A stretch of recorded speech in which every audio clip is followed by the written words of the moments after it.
The blue and red lights lit up behind the black luxury SUV like a warning flare. It wasn't speeding. It hadn't run a stop sign. It hadn't weaved between lanes. But none of that mattered because Officer Dale Crenshaw had made up his mind the moment he saw the driver. It was just after 8 p.m.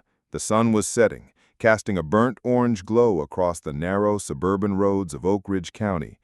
The neighborhood was affluent, the lawns manicured, the sidewalks lined with joggers and cyclists finishing up their day. Crenshaw had already made 3 traffic stops that shift. All of them had been textbook. This one, he told himself, would be too. The SUV pulled over slowly, obediently. Its engine purred like silk. Crenshaw stepped out of his cruiser with swagger, one hand hovering over his holstered sidearm. The windows on the SUV were tinted but legal. He didn't care. He tapped the glass. The driver's window lowered smoothly, revealing a young black man in his 20s, calm, well-dressed, not even the hint of fear or guilt in his expression. "License and registration," he barked. The driver tilted his head slightly. "Is there a reason I'm being stopped, officer?" Crenshaw stiffened. That tone, calm, composed, not submissive, always set him off. "Suspicious behavior," he said coldly. "You were circling the neighborhood." The young man handed over his ID and papers. "I live here," he said, motioning with his chin to the neighborhood ahead. "I'm just back from the university. I'm a law student." Crenshaw barely glanced at the license. "University, huh? You got drugs in the car? Weapons?" "No," the young man said quietly. "I have a briefcase and some textbooks. That's it." Crenshaw walked to the back of the car, radioing in. He didn't mention any actual infraction, just the vague, suspicious activity again. As he circled back, he leaned into the open window. "Step out of the vehicle." The man raised an eyebrow. "You didn't state probable cause." "I said, step out." Crenshaw's tone darkened. His hand went to his holster again. The man sighed and opened the door. He stepped out slowly, hands visible. His posture was not aggressive, but Crenshaw shoved him against the SUV anyway, pressing his chest to the cold metal. "You're under investigation for drug trafficking." "That's insane," he muttered, wincing as the cuffs clamped onto his wrists. "I told you, I live here. Check the ID. Look again." Crenshaw didn't listen. He tossed the briefcase onto the hood, opening it with a theatrical flourish. Inside, textbooks, a laptop, legal pads filled with notes. No drugs, no weapons, just excellence. Still, Crenshaw smirked. "You match the description," he lied. "What description? You never called in a bolo." Crenshaw didn't respond. He tightened the cuffs. Neighbors had come outside by now, watching from porches and driveways. Some held up phones. A few murmured to each other, but no one intervened. The man stayed quiet, as calm as he could, but he was grinding his teeth. 2 patrol cars arrived for backup. The scene was escalating now. Lights everywhere, sirens still echoing. Then, a sleek black sedan came screeching around the corner. It pulled up fast, too fast for protocol, and outstepped a tall man in a suit, flanked by a plainclothes officer. Mayor Elijah Watson. He looked furious. "What the hell is going on here?" he barked. Crenshaw squinted. "Who are you?" The plainclothes officer held up his badge. "Oak Ridge City Security. This man is the mayor." The mayor stormed forward. "That's my son you've got cuffed like a criminal, officer. What did he do?" Crenshaw faltered. His jaw twitched. "He was driving suspiciously." "Suspiciously?" the mayor repeated, his voice like thunder. "He was coming home from law school." Crenshaw opened his mouth, but nothing came out. "I want your body cam footage. I want your dash cam footage. I want everything recorded from the moment you made contact, because you just made the mistake of your damn life." Crenshaw turned pale. Slowly, he reached forward to uncuff the young man. But it was too late. The damage was done. Elijah Watson put an arm around his son's shoulder. "You okay, Malcolm?" "I'm fine, but I'm not letting this go." 2 days later, Malcolm's legal team sent a formal complaint to the Oak Ridge Police Department, then to the county, then to the DOJ. Within a week, dashcam and body cam footage leaked. It showed Crenshaw making the stop without probable cause. It showed the physical aggression. It showed the smugness. It showed everything. The footage went viral. Malcolm gave a short press conference on the courthouse steps, dignified, calm. He said, "This isn't just about me. This happens to black men across the country. I'm just one who happened to be the mayor's son. But how many don't have that protection? How many are humiliated, injured, or killed simply for existing?" The crowd erupted in applause. Behind the cameras, Crenshaw's name was already trending, for the worst reasons. The Oak Ridge Police Department suspended an impending investigation, but Malcolm had other plans. He filed a federal civil rights lawsuit. The charges included racial profiling, illegal detainment, and physical assault. And Malcolm didn't stop there. He partnered with local civil rights attorneys, created a fund to support others like him, those without the mayor's reach. In under a month, they had testimonies from 7 other black men Crenshaw had harassed. The pattern was undeniable. Crenshaw lawyered up, denied everything, claimed body cam footage didn't show the full picture. But the full picture was already painted across every media outlet, every social feed, every courtroom whisper in Oak Ridge.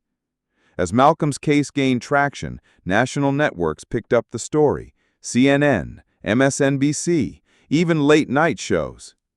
He became a symbol, reluctantly, but necessarily. Meanwhile, Crenshaw's world unraveled. He lost his badge, he lost his pension, he lost his future. But Malcolm still wasn't done, because the next part was personal. 3 months after the incident, the courtroom was packed. The temperature inside felt 10 degrees higher than outside, despite the air conditioning. Every seat was filled with reporters, activists, students, and concerned citizens. Some wore shirts with Malcolm's face. Others wore shirts with only 4 bold words: "Driving while black isn't suspicious." Officer Dale Crenshaw sat stiffly in the defendant's seat, pale and tight-jawed. His attorney, a smug, clean-shaven man named Brett Halverson, kept whispering instructions. But Crenshaw wasn't listening. He was too busy watching Malcolm Watson walk into the courtroom wearing a navy blue suit and that calm, composed expression that had become his trademark. Malcolm didn't look like a victim. He looked like a force of nature. Testimony began. The city prosecutor laid it out in crisp, brutal detail: racial profiling, illegal detainment, use of force without cause, violation of constitutional rights. But it was Malcolm's own words on the stand that shook the room. "When he pulled me over, he saw only my skin," he said, voice steady. "Not the college ID in my wallet, not the books in my briefcase, not the fact that I'd done nothing wrong. He didn't care who I was, just who he assumed I was." Halverson objected. Speculation. The judge overruled. Malcolm continued. "The humiliation I felt wasn't just mine. It's generational, it's historical, and it's systemic. I've seen it happen to friends, neighbors, and strangers. But Officer Crenshaw didn't realize he wasn't pulling over a stereotype. He was pulling over the son of the man who signs his department's budget." A murmur rippled through the crowd. Over the next 2 weeks, multiple witnesses came forward, young Black and Latino men, each with eerily similar stories: stopped without cause, searched without warrants, spoken to like criminals. None of them had ever filed complaints until now. One was a high school senior, one was a math teacher, One was a hospital technician. All had no prior record. All described the same smirk, the same intimidation, the same phrase Crenshaw always used. You matched the description. By week 3, Crenshaw's defense unraveled. Halverson argued that the stop was routine, that Crenshaw feared for his safety, that his instincts were justified. But then the mayor himself took the stand. Elijah Watson didn't yell, he didn't posture, he didn't even look at Crenshaw. He just told the truth.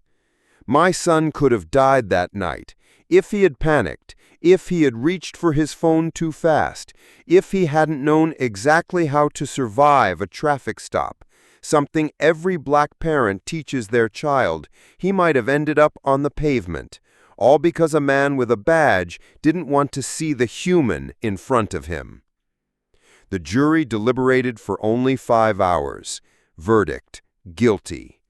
Crenshaw was convicted of false imprisonment, civil rights violations under color of law, and perjury.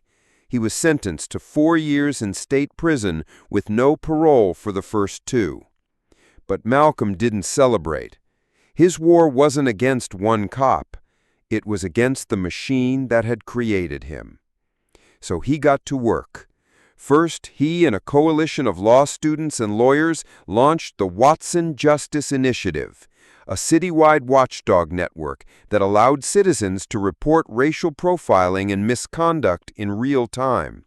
It connected users to pro bono attorneys within minutes. Next, they pushed for the Oak Ridge Reform Act, a groundbreaking set of policies including mandatory body cam review for all traffic stops, civilian oversight boards with subpoena power, funding redirection from over-militarized units into mental health response teams. The city council resisted. Then Malcolm ran for office. He didn't want to, but his name was already known, his face already trusted, and when he walked onto the debate stage for the district supervisor race, even his opponents didn't try to smear him. They knew better. He won with 78% of the vote, and he got the reform bill passed in his first 60 days. Crenshaw, meanwhile, sat in a medium-security prison in central Illinois. The inmates knew exactly who he was, and they didn't care that he used to wear a badge. The guards gave him no special treatment. He spent most of his time in isolation, for his own safety. But even in isolation, he couldn't escape Malcolm.